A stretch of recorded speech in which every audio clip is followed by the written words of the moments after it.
Secara garis besar, etika dapat didefinisikan sebagai serangkaian prinsip atau nilai moral yang dimiliki oleh setiap orang.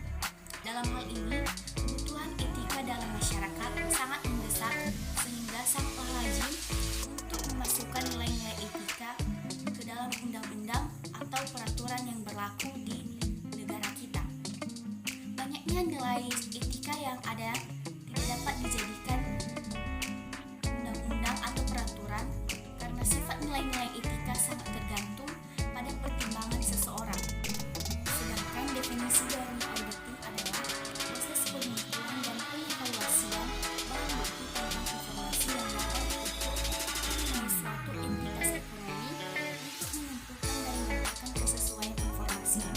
Kesesuaian informasi ini adalah yaitu kriteria-kriteria yang dilakukan oleh seseorang yang kompeten dan independen. Baik, saya akan melanjutkan materi selanjutnya yaitu mengenai kepercayaan publik.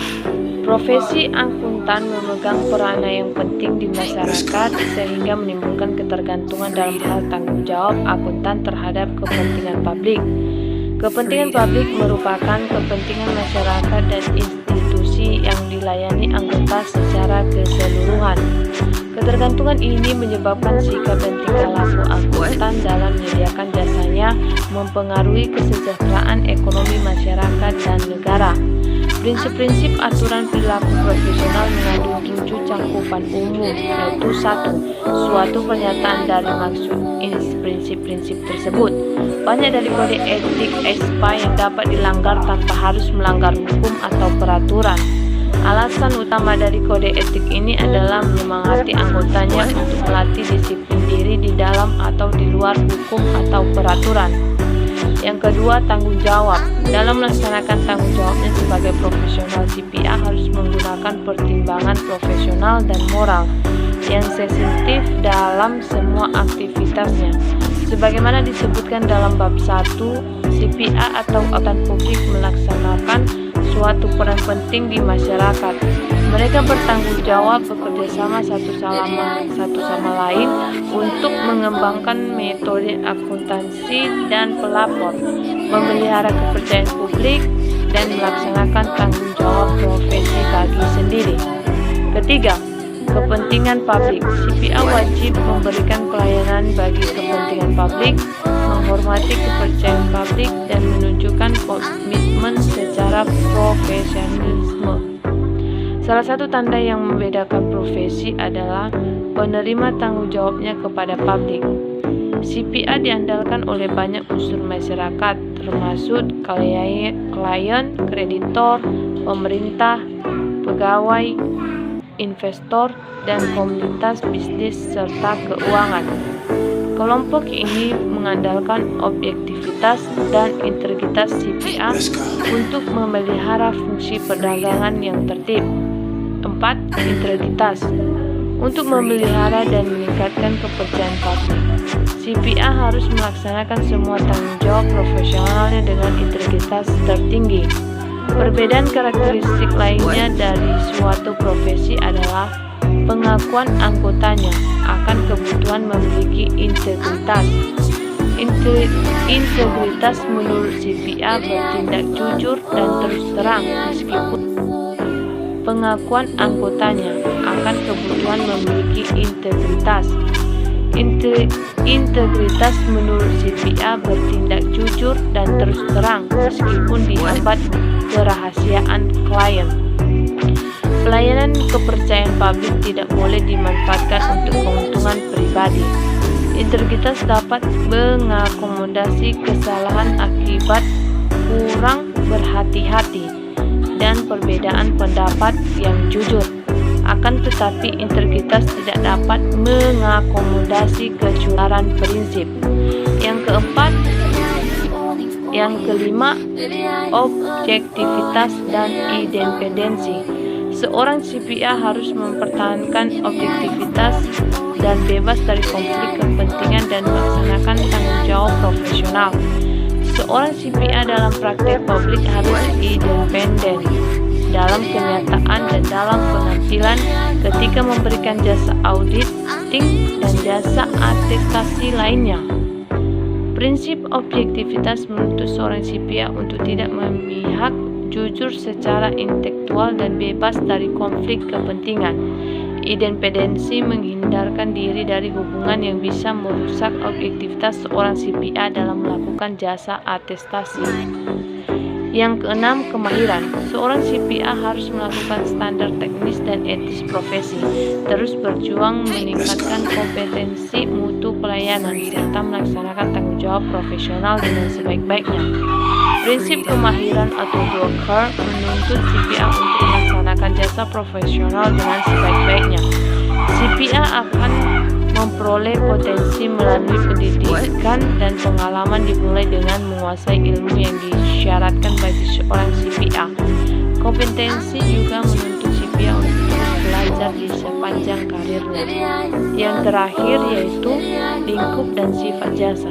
Seorang CPA yang berpraktik di publik harus mempelajari prinsip kode etik, perilaku profesional, dan menentukan lingkup dan sifat jasa yang akan diberikan. Dalam menentukan apakah dia akan melaksanakan atau tidak suatu jasa, anggota EXPA yang berpraktik publik harus mempertimbangkan apakah jasa seperti itu konsisten dengan setiap prinsip perilaku profesional CPA dan kesan masyarakat terhadap profesional angkutan publik. Sekarang saya akan melanjutkan materi kami, yaitu tentang integritas. Untuk memelihara dan meningkatkan kepercayaan publik, CPA harus melaksanakan semua tanggung jawab profesionalnya dengan integritas tertinggi. Perbedaan karakter lain dari suatu profesi adalah pengakuan anggotanya akan kebutuhan memiliki integritas. Integritas menurut CPA bertindak jujur dan terus terang meskipun dihambat kerahasiaan klien.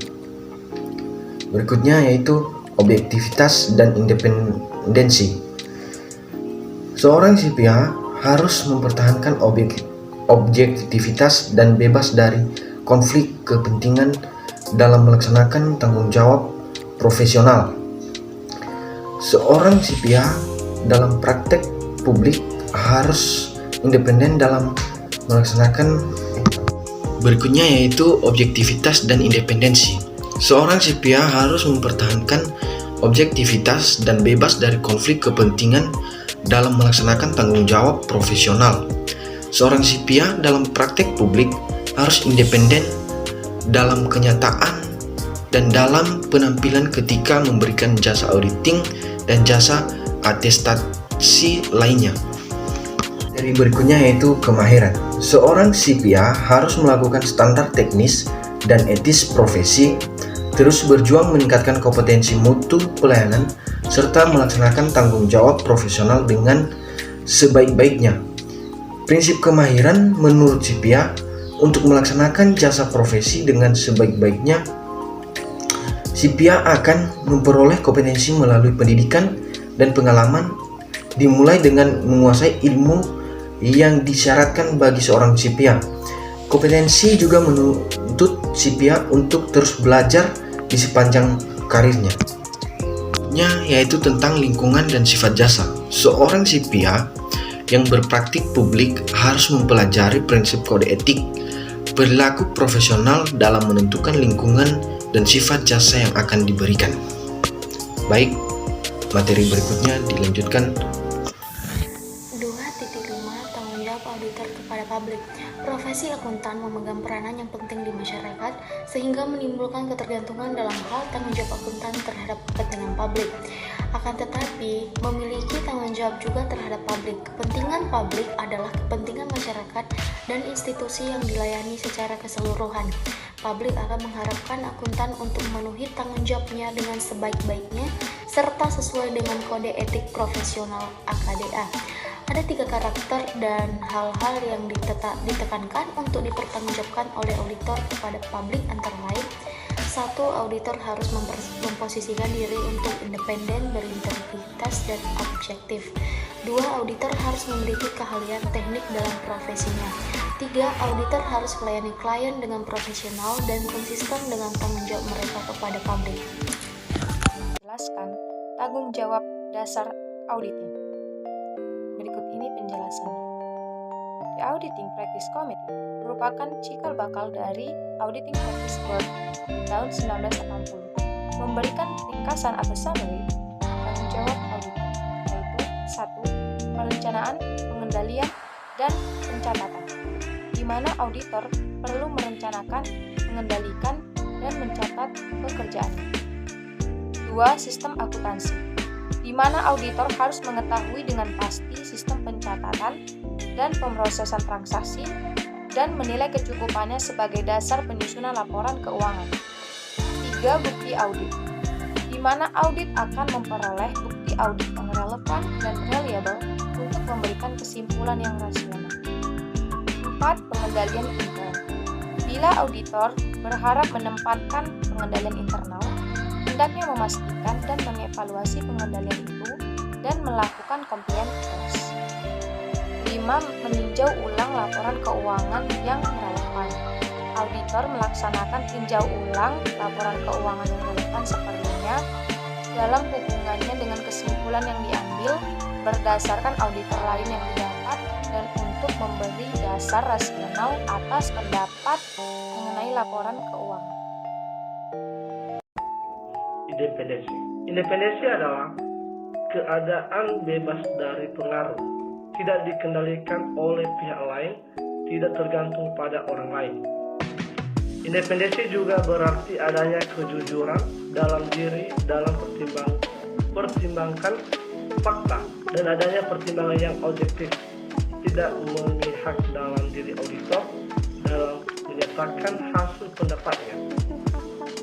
Sikap mental independen sama pentingnya dengan keahlian dalam bidang praktek akuntansi dan prosedur audit yang harus dimiliki oleh setiap orang. Auditor diharuskan bersikap independen, yang artinya tidak mudah terpengaruh karena ia melaksanakan pekerjaan untuk kepentingan umum. Dibedakan dia dalam hal ia praktik sebagai auditor intern. Mendefinisikan akuntansi publik dari segi integrasi dan hubungan dengan pendapat akuntan atas laporan keuangan. Independensi ini meliputi beberapa item, antara lain 1. Kepercayaan terhadap diri sendiri yang terdapat pada beberapa orang profesional, atau hal ini merupakan bagi integrasi profesional. Yang kedua, merupakan istilah penting yang mempunyai arti khusus dalam hubungannya dengan pendapat akuntan publik atas laporan keuangan. Independensi berarti sikap mental yang bebas dari pengaruh, tidak dikendalikan oleh pihak lain, tidak terpengaruh pada orang lain. Independensi juga berarti adanya kejujuran dalam diri auditor dalam mempertimbangkan fakta dan adanya pertimbangan yang objektif, tidak memilih dalam diri auditor dalam merumuskan dan menyatakan pendapatnya. Terdapat 3 aspek independensi seorang auditor, antara lain independensi in fact atau independensi dalam fakta, yang artinya auditor harus mempunyai kejujuran yang tinggi, keterkaitan yang erat dengan objektifnya. Yang kedua, independent in appearance atau independensi dalam penampilan, yang artinya pandangan pihak lain terhadap auditor sehubungan dengan pelaksanaan audit. Yang ketiga, independensi in content atau independensi dari sudut keahlian, yang artinya independensi dari sudut pandang keahlian terkait erat dengan kecakapan profesional auditor. Independensi publik akuntan. independensi publik akuntan itu dibedakan menjadi 3, yaitu independensi sikap mental, independensi penampilan, dan independensi profesi. Independensi sikap mental berarti adanya kejujuran di dalam diri akuntan dalam mempertimbangkan fakta-fakta dan adanya pertimbangan yang objektif yang tidak memihak di dalam diri akuntan dalam menyatakan pendapatnya. Yang kedua, independensi penampilan berarti adanya kesan masyarakat bahwa akuntan publik bertindak independen, sehingga akuntan publik harus menghindari faktor-faktor yang dapat mengakibatkan masyarakat merugikan masyarakatnya. Independensi penampilan berhubungan dengan persepsi masyarakat terhadap independensi akuntan publik. Selain independensi sikap mental dan independensi penampilan, ada juga independensi profesi. Independensi profesi berhubungan dengan kesan masyarakat terhadap profesi akuntan publik. Terima kasih. Baik, saya akan mencoba menjelaskan tentang peraturan pasar modal dan regulator mengenai independensi akuntansi publik. Di dalam Undang-Undang Pasar Nomor 8 Tahun 1999 memberikan pengertian pasar modal yang lebih spesifik, yaitu di mana suatu kegiatan yang bersangkutan dengan penawaran umum dan perdagangan efek, perusahaan publik yang berkaitan dengan efek yang diterbitkannya, serta lembaga dan profesi yang berkaitan dengan efek. Pasar modal memiliki peran yang sangat besar terhadap perekonomian Indonesia. Institusi yang bertugas untuk melakukan pembinaan, pengaturan, dan pengawasan sehari-hari kegiatan pasar modal di Indonesia adalah Badan Pengawas Pasar Modal atau disebut dengan BAPEPAM, di mana BAPEPAM ini mempunyai suatu kewenangan untuk memberikan izin kepada para pelaku pasar modal, memproses pendaftaran dalam rangka penawaran umum, menerbitkan peraturan pelaksanaan dari perundang-undangan di bidang pasar modal, dan melakukan pengakuan penegakan hukum atas setiap pelanggaran terhadap peraturan perundang-undangan di bidang pasar modal. Salah satu tugas pengawasan BAPEPAM adalah memberikan perlindungan kepada investor dari kegiatan-kegiatan yang merugikan seperti pemalsuan data atau laporan keuangan, window dressing, serta lainnya dengan menerbitkan peraturan pelaksanaan di bidang pasar modal.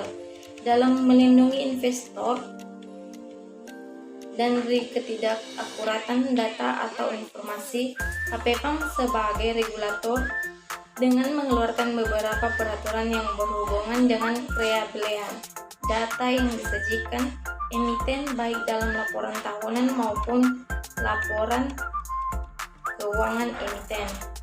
Ketentuan-ketentuan yang telah dikeluarkan oleh BAPEPAM antara lain adalah Peraturan Nomor 27.A.2 Keputusan Ketua BAPEPAM Nomor 2/Cap/20/PM/2002 tentang independensi akuntan yang memberikan jasa audit di pasar modal. Ketentuan tersebut memuat hal-hal sebagai berikut. Jangka waktu periode penugasan profesional. Yang pertama itu periode penugasan profesional dimulai sejak dimulainya pekerjaan lapangan atau penandatanganan penugasan mana yang lebih dahulu. Sedangkan nomor 2 itu periode penugasan profesional berakhir pada saat tanggal laporan akuntan atau pemberitahuan secara tertulis oleh akuntan atau klien kepada BAPEPAM bahwa penugasan telah selesai. Mana yang lebih dahulu? Sekian, terima kasih.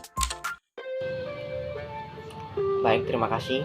Di sini saya akan menjelaskan kode etika profesional dalam profesi akuntan. Jadi kita ketahui sedikit bahwa kode etik akuntan ini merupakan aturan yang mengatur perilaku etika para akuntan dalam memenuhi tanggung jawab profesionalnya. Jadi kode ini menjelma dalam kode etik profesional AKDA.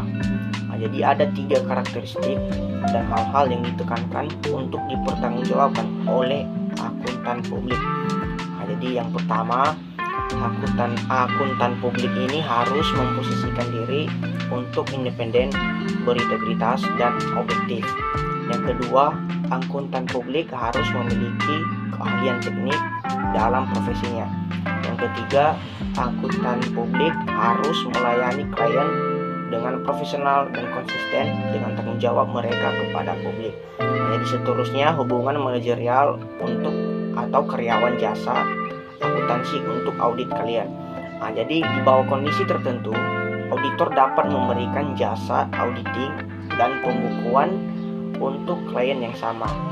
Satu alasan untuk membolehkan hubungan tersebut adalah bahwa auditor menilai kewajaran dari hasil keputusan operasi manajemen, bukan kebijaksanaan dari keputusannya. Jadi syarat-syaratnya yaitu yang pertama, klien harus menerima tanggung jawab atas laporan keuangan ketika diperlukan. Auditor harus membantu kliennya untuk memahami masalah-masalah akuntansi secukupnya agar klien dapat menjalankan tanggung jawabnya. Yang kedua, auditor tidak boleh menjadi pegawai atau manajemen. Ini berarti bahwa sebaiknya auditor tidak memberi kuasa atas transaksi, pemeliharaan atas harta klien, atau kuasa penugasan pada kepentingan klien. Jadi yang ketiga, ketika laporan keuangan disiapkan dari buku dan catatan yang dikelola oleh auditor, auditor tersebut menaati standar audit yang berlaku umum. Sekian, terima kasih.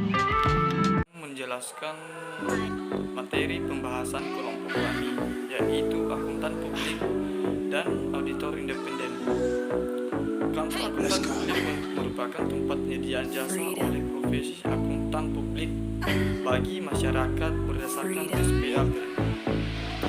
Kantor akuntan publik dapat menyediakan jasa, yaitu 1.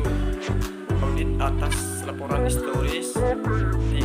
Atestasi atas laporan keuangan prospektif atau asersi lain, 3. Jasa akuntansi dan review, 4. Jasa konsultasi.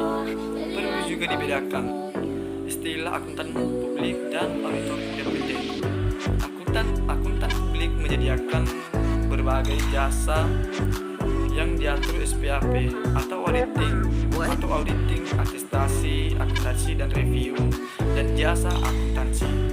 Auditor independen menyediakan jasa audit atas dasar standar audit yang tercantum pada SPAP. Sistem pengendalian mutu KAP.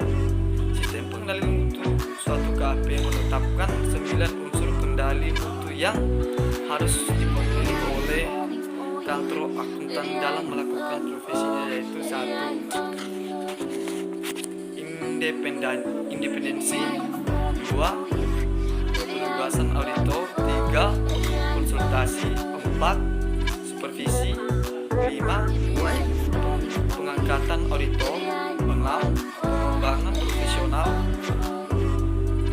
7. Promosi, 8. Penerimaan dan pemeliharaan hubungan dengan klien, 9. Inspeksi. Baik, itu aja penjelasan materi dari kelompok kami. Saya ucapkan terima kasih.